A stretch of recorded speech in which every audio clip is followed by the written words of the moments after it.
दोस्तों आप सभी का स्वागत है सिविलियन स्कूल में।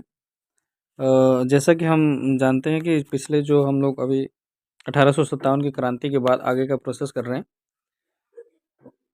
ये सारे टॉपिक जो हम लोग पढ़ रहे हैं, जो हम समझ रहे हैं, रिवीजन के तौर पे कर रहे हैं, ये हमारा खुद का नोट्स है। आप बस फ़ोन को लगा के ऑन कर दीजिए, खाना पीना बनाते रहिए और सुनते रहिए। तो हमने 1857 से लेके यहाँ तक आ चुके हैं। इसके आगे का अगर इसका पिछला वीडियो चाहिए तो आप इसके जस्ट लिंक में जा सकते हैं, आप देख सकते हैं, और टेलीग्राम चैनल पे भी है, इस पे भी है। तो ज़्यादा बात ना करते हुए स्टार्ट करते हैं। 1909 का भारत परिषद अधिनियम, इसे मार्ले मिंटो अधिनियम भी कहा जाता है। यानी मार्ले और मिंटो वायसराय और सचिव। मार्ले सचिव थे इस समय भारत का सचिव था मार्ले, जबकि मिंटो सेकेंड, मिंटो फर्स्ट नहीं, ये कन्फ्यूजिंग क्वेश्चन आ जाता है एग्जाम में। मिंटो सेकेंड वायसराय थे और मार्ले सचिव थे। 1909 की बात हो रही है। इस समय वायसराय था। अन्य बातों के अलावा इस अधिनियम के बारे में बुरा पक्ष था। क्या था? पृथक सांप्रदायिक निर्वाचन व्यवस्था सुविधा मुसलमानों को प्रदान करना था। यानी मुसलमानों की सुविधा प्रदान करनी थी पृथक व्यवस्था के बारे में। वास्तव में इस व्यवस्था में ही कालांतर में देशों में सांप्रदायिक सौहार्द का माहौल विकसित किया, जिसकी चरम परिणति देश में विभाजन के रूप में काम किया। यानी जो 1909 का मार्ले मिंटो सुधार है, वो सुधार बस नाम है, उसमें और खराब हो गया था। दिल्ली दरबार की बात करें 1911, तो दिसंबर 1911 में इंग्लैंड के राजा जॉर्ज पंचम, बहुत इंपॉर्टेंट नाम है, तथा उनकी रानी मैरी नहीं है, मेरी है, कि भारत आगमन पर तीसरी बार दिल्ली दरबार आयोजन किया गया। यह एकमात्र दिल्ली दरबार था जिसमें ब्रिटिश सम्राट स्वयं उपस्थित हुए। यानी दिल्ली दरबार इससे पहले 2 बार हो चुका था, डायरेक्ट सम्राट नहीं आए थे, लेकिन ये तीसरी बार दिल्ली दरबार लगा था जिसमें जॉर्ज पंचम और उनकी पत्नी मेरी, ये लोग आए हुए थे दिल्ली दरबार पर। इस समय वायसराय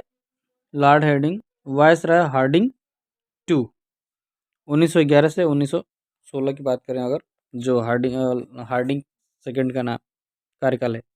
1911 में दिल्ली दरबार में पहली बार ही 1857 में महारानी विक्टोरिया को कैसरे हिंद यानी भारत की साम्राज्ञी घोषित किया गया था।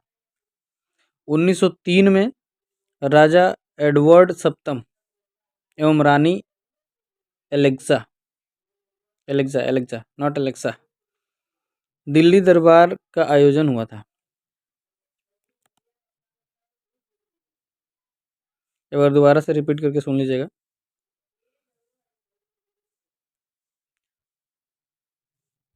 12 दिसंबर 1911 को जॉर्ज पंचम बंगाल विभाजन को रद्द करते हुए जॉर्ज अरुंडेल की रिपोर्ट के आधार पर एक कलकत्ता की दिल्ली को भारत की राजधानी बनाने की अनुमति मिली। यानी जो जॉर्ज अरुंडेल हैं, इन्हीं की रिपोर्ट के आधार पे कलकत्ता की जगह दिल्ली को राजधानी बनाने की अनुमति मिली। इससे पहले कलकत्ता थी। तो 1911 में बात हो रही दिल्ली की। 9 जनवरी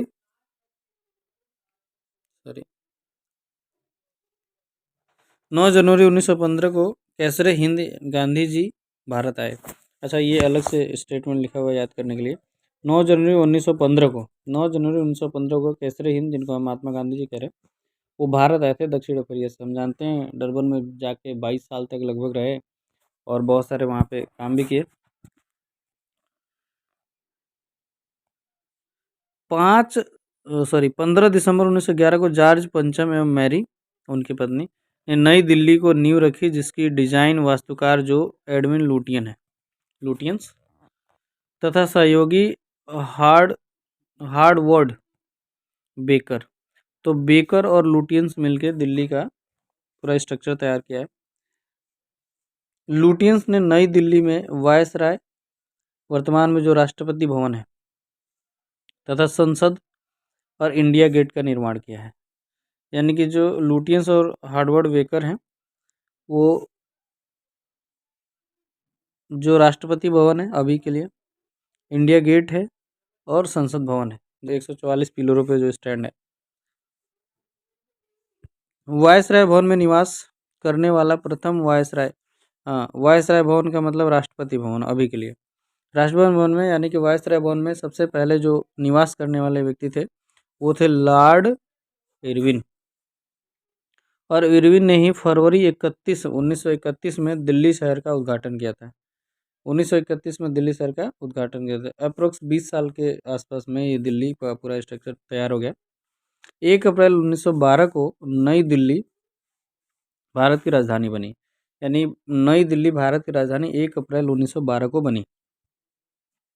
22 दिसंबर की वायसराय हार्डिंग जब अपने परिवार तथा ब्रिटेन शाही राजवंश के लोगों के साथ उत्सवपूर्ण माहौल में दिल्ली में प्रवेश कर रहा था, तभी उसकी कार पर बम फेंका गया, आप सभी को पता होगा, जिसमें हार्डिंग घायल हुआ। इस बम कांड में रास बिहारी बोस की प्रमुख भूमिका थी। जब बम कांड से संबंधित मुकदमा 1914 में दिल्ली षड्यंत्र केस के नाम से चलाया गया। 1914 दिल्ली षड्यंत्र केस, जिसमें रास बिहारी बोस की ज़्यादा भूमिका थी। कामागाटा मारू प्रकरण के बारे में बात करें तो बहुत इंपॉर्टेंट चीज़ है। यह विवाद कनाडा के भारतीय के प्रवेश से संबंधित प्रतिबंध था, जो सीधे भारत से कनाडा नहीं जाते थे।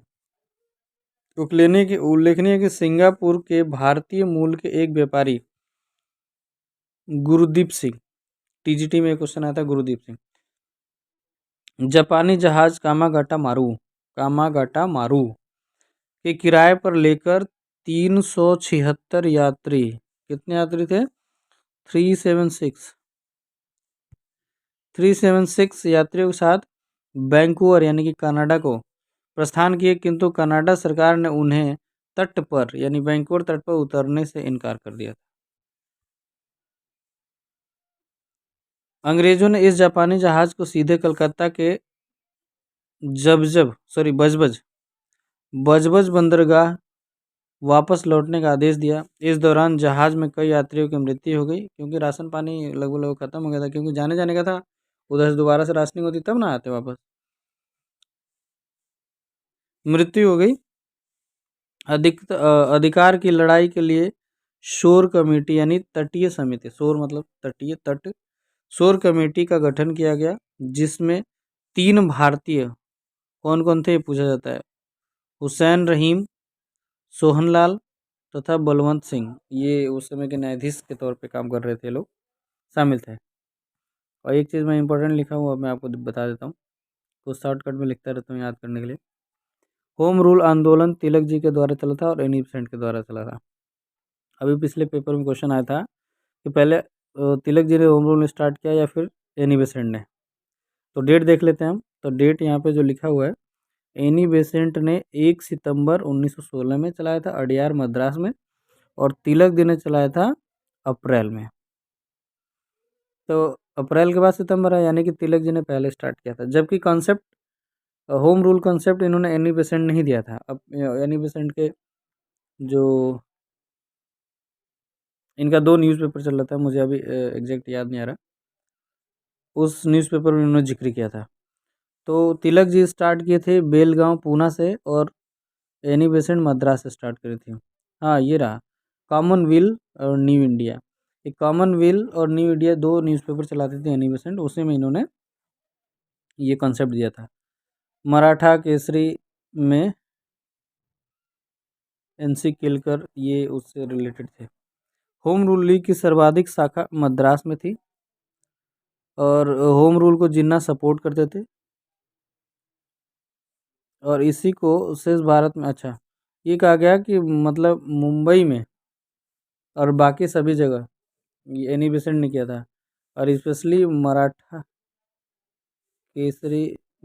केसरी और एनसीआर के लेकर तिलक जी थे। आगे चलते हैं। प्रथम विश्व युद्ध की बात करें तो जून 1914 में ऑस्ट्रिया के राजकुमार फर्डिनेंड तथा उनकी पत्नी की हत्या सोराजेबी सेराजेबी सेराजेबी नामक स्थान पर होने के बाद 4 अगस्त 1914 से आरंभ होकर 11 नवंबर 1918 तक प्रथम विश्व युद्ध चला। यानी प्रथम विश्व युद्ध की बात करें तो प्रथम विश्व युद्ध चला था 1900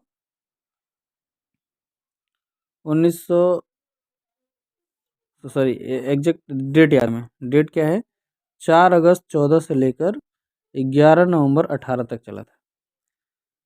प्रथम विश्व युद्ध चला जिसमें विश्व के अधिकांश देश में यानी 2 गुटों में बटे थे। एक गुट में जहां जर्मनी ऑस्ट्रिया इटली और तुर्की, तो जर्मनी ऑस्ट्रिया इटली और तुर्की ये 4 एक साथ थे जैसे देश थे। वहीं दूसरे गुट में इंग्लैंड रूस फ्रांस जापान जैसे देश शामिल थे।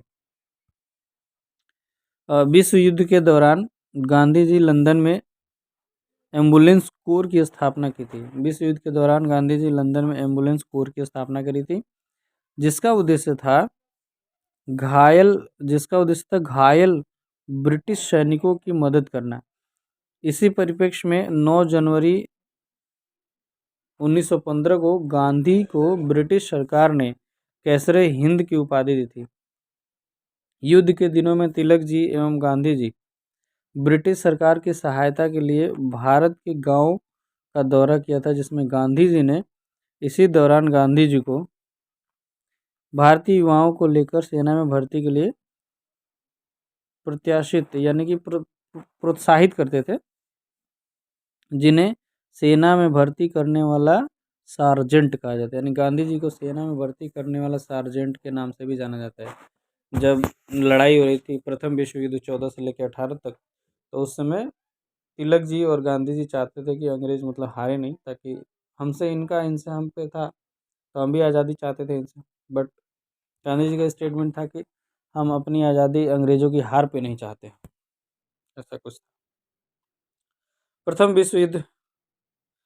विश्व युद्ध के अंत में इंग्लैंड के गुट की विजय हुई जिसके बाद आगे की वैश्विक रणनीति बनाने के लिए 1919 में फ्रांस के पेरिस शांति सम्मेलन तथा वर्साई फ्रांस पेरिस में एक जगह है जहाँ पे संधि हुई थी 1919 में।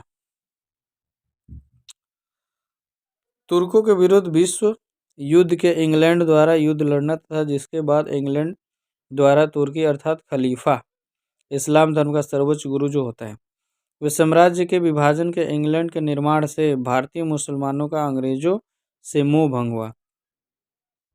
इसी कारण मुसलमान अब कांग्रेसी नेताओं के संपर्क में पुनः आए और इसके साथ साथ अंग्रेजों ने भी कांग्रेस का सहयोग प्राप्त करने के लिए उद्देश्य से ही 1914 के मद्रास अधिवेशन ठीक है 1915 में बम्बई अधिवेशन ये उसके गवर्नर जनरल है और 1916 में लखनऊ अधिवेशन गवर्नर जेम्स मेस्टन पत्नी सहित भाग लिए थे। यानी ये तीनों जो अधिवेशन हुआ उन लोगों ने भाग लिया था इसमें क्योंकि हम उनकी भलाई कर रहे थे भाग लिए थे और भाषण भी दिए थे। लखनऊ समझौते बात करें जो बहुत ही इंपॉर्टेंट है 1916 में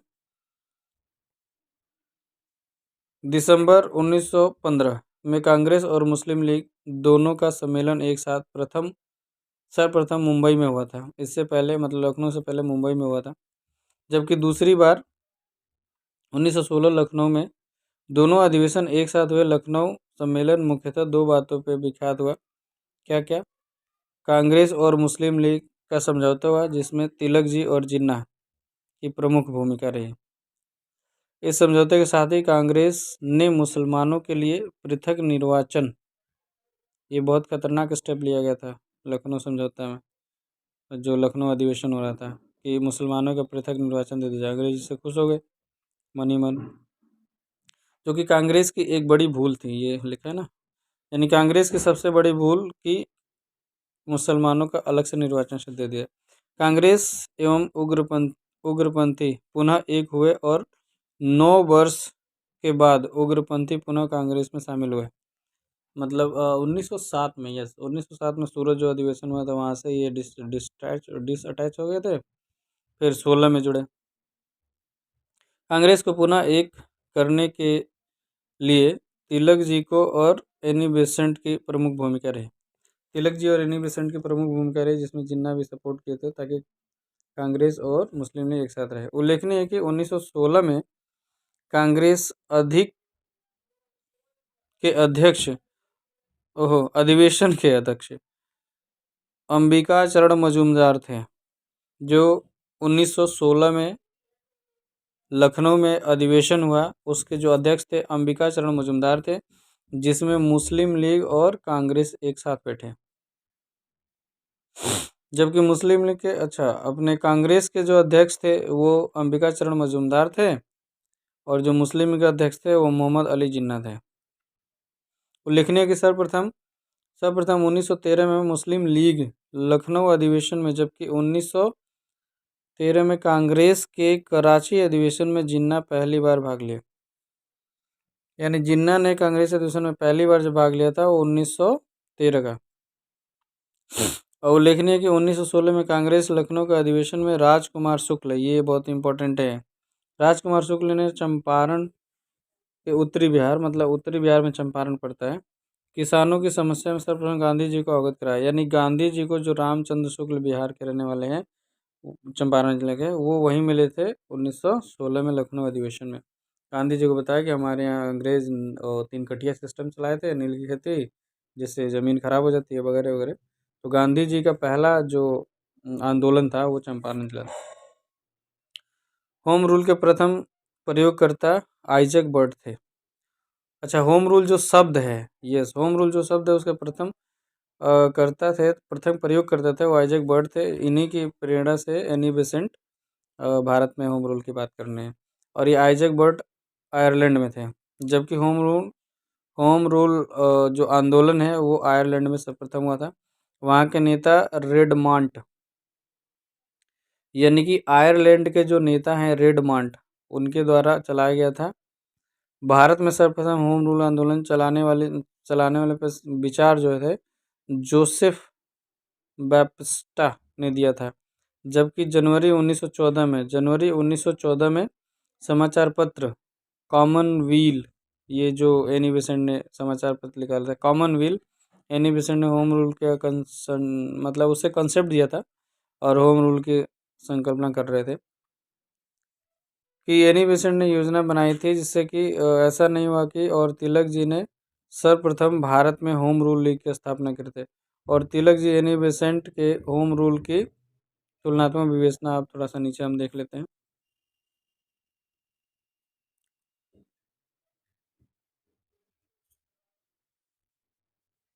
बस 5 मिनट का वीडियो और है। तिलक जी, अगर एनी बेसेंट की बात करें तो तिलक जी की जो स्थापना था 28 अप्रैल 1916 था, एनी बेसेंट का 1 सितंबर 1916 था। यानी कि पहले तिलक जी का हुआ था स्टार्ट, फिर एनी बेसेंट जी का हुआ था। अगर और डीप में जाएं, जैसे टीजीटी पीजीटी क्वेश्चन पूछता है, तो इनका जो हेड क्वार्टर था वो बेंगलोर पूना में था, बेलगांव पूना में था तिलक जी वाला, और इनका था अडयार मद्रास एनी बेसेंट का। यहाँ पे मराठा और केसरी, इंग्लिश और मराठी, केसरी मराठी में और मराठा इंग्लिश में, ये न्यूज़पेपर समाचार पत्र है तिलक जी का। एनी बेसेंट का कौन था, एक कॉमनवेल है और एक है न्यू इंडिया। और तुलना करके देख लेते हैं। जो तिलक जी के सचिव थे एनसी केलकर है, और जो एनी बेसेंट के सचिव हैं जॉर्ज अरुंडेल है। इनका कार्य क्षेत्र, तिलक जी का कार्य क्षेत्र यही पूछा जाता मैंने, कर्नाटक था, मध्य प्रांत था, एमपी, और महाराष्ट्र, मुंबई को छोड़कर, क्योंकि मुंबई में वो खुद ही एनी बेसेंट थे। मुंबई समेत शेष सभी भारत में, मुंबई प्लस में शेष भारत में तो तिलक जी ने अप्रोक्स ये सब कर्नाटक में, मध्य प्रांत में और महाराष्ट्र में, तो ये सब तिलक जी ने संभाला था। बाकी एनी बेसेंट ने। उल्लेखनीय है कि एनी बेसेंट HRL का स्वरूप अखिल भारतीय था, home rule league Akhil Bharatiya था, और HRL यानी होम रूल लीग की सर्वाधिक शाखाएं मद्रास में थीं। एनी बेसेंट लीग से जुड़े हुए कुछ महत्वपूर्ण नेता थे। कौन कौन थे एनी बेसेंट से जुड़े हुए? VP पगड़िया थे, मजदूर के नेता। रामास्वामी अय्यर थे, मोतीलाल नेहरू थे, जवाहरलाल नेहरू थे, मोहम्मद अली जिन्ना थे। ये सब एनी बेसेंट से रिलेटेड नेता जुड़े हुए हैं। मोहम्मद अली जिन्ना थे, नेहरू थे, मोतीलाल नेहरू थे, और स्वामी अय्यर थे, और P वाडिया थे। मोहम्मद अली जिन्ना ने मुंबई शाखा का नेतृत्व भी किया था, और तेज बहादुर शत्रु थे, तेज बहादुर शत्रु। उल्लेखनीय है कि गोपाल कृष्ण गोखले द्वारा स्थापित सर्वेंट ऑफ इंडिया सोसाइटी, कौन स्थापित कर रहे हैं? गोपाल कृष्ण गोखले, जो महात्मा गांधी जी गुरु है। सामाजिक कार्यकर्ता के तौर पर काम किए थे, और होम रूल लीग में भाग लेने की अनुमति नहीं थी। कहने की उल्लेखनीय है कि गोपाल कृष्ण गोखले द्वारा स्थापित संस्थान सर्वेंट ऑफ इंडिया सोसाइटी के कार्यकर्ता के सदस्यों को होम रूल भाग लेने की अनुमति नहीं थी। 1918 में मॉन्टेग्यू घोषणा समर्थन एनी बेसेंट ने किया था, अर्थात एनी बेसेंट ब्रिटिश सरकार के समर्थक हो गई थी, जबकि तिलक जी को इंडियन अर्नेस्ट पुस्तक में वेलेंटाइन सिरोल भारतीय अशांति का जनक कहा था।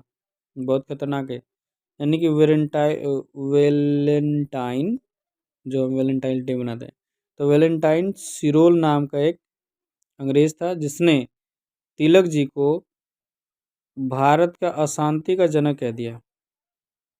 इसी कारण से तिलक जी सिरोल पर मानहानि का मुकदमा करने के लिए ब्रिटेन चले गए थे। फलस्वरूप 1918 तक होम रूल आंदोलन का नेतृत्व विहीन हो गया था, स्वतः समाप्त हो गया।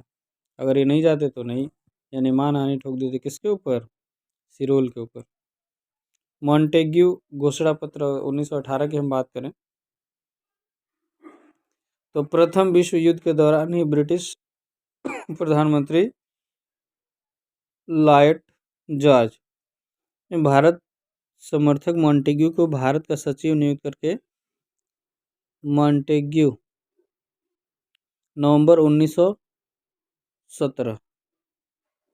1917 की बात कर रहे हैं में वैधानिक सुरक्षा आगे की रणनीति के लिए भारत की यात्रा कर, जिसके बाद ही 1918 में उन्हें मॉन्टेग्यू घोषणा पत्र प्रकाशित किए। 1919 में अधिनियम के आधार पर बनी। 1919 के अधिनियम के आधार पर बनी। 1918 के मॉन्टेग्यू घोषणा उदारवादी कांग्रेसियों ने भारत का मैग्ना कार्टा संज्ञा थी, जबकि तिलक जी ने सूर्य विहीन उषा काल की संज्ञा दी थी। मॉन्टेग्यू घोषणा पत्र में संबंधी में ही सुरेंद्र नाथ बनर्जी ने, SN बनर्जी इसको बोलते हैं, 1918 में कांग्रेस से अलग एक नई पार्टी बनाई, जिसको अखिल भारतीय उदारवादी संघ की स्थापना करी थी सुरेंद्र नाथ बनर्जी ने। 1919 में जो बहुत ही इंपॉर्टेंट अधिनियम आया था, मॉन्टेग्यू चेम्सफोर्ड अधिनियम कहलाता है। 1919 के अधिनियम में 19 प्रावधान 1921 में लागू हुए। बस 1919 का जो अधिनियम है 1921 में लागू हुआ। इंपॉर्टेंट कुछ नहीं, कुछ इंपॉर्टेंट यहाँ पे। इस एक्ट के तहत प्रांतों में द्वैध शासन, आरक्षित विषय एवं हस्तांतरित विषय लागू किया था। भारत में पहली बार लोक सेवा आयोग की स्थापना सर्वप्रथम की थी 1923 में ली कमेटी की रिपोर्ट पर हुई थी। 1923 में ली कमेटी रिपोर्ट पर हुई थी। और विधानमंडल की पहली बार बजट पास करने के लिए अधिकार मिला था। और क्या था इसमें? पृथक निर्वाचन व्यवस्था, जिसमें सिखों को भी शामिल किया गया था। फिर 1919 का अधिनियम कि 10 वर्ष बाद समीक्षा करनी थी और इसी समीक्षा के लिए 1927 में साइमन कमीशन का गठन किया गया। एक्चुअली ये 1930 तक होना था, अप्रोक्स 29-30 तक होना था, लेकिन 2 साल पहले ही आ गया साइमन कमीशन में, और इसके कितने सारे विरोध हुए हम सभी जानते हैं, साइमन गो बैक वगैरह वगैरह। तो इसका वीडियो हम नेक्स्ट वीडियो में देखेंगे इसके बारे में। तो दोस्तों आप सभी को बहुत बहुत धन्यवाद। बस रिवीजन के तौर पे लीजिए, लेकिन बहुत ही इंपॉर्टेंट टॉपिक है, नोट्स अपने हाथ से बनाया गया है और आई होप कि आप सबको हेल्पफुल होगा। थैंक यू सो मच, आप सभी का सिविलियन में इतना समय देने के लिए धन्यवाद।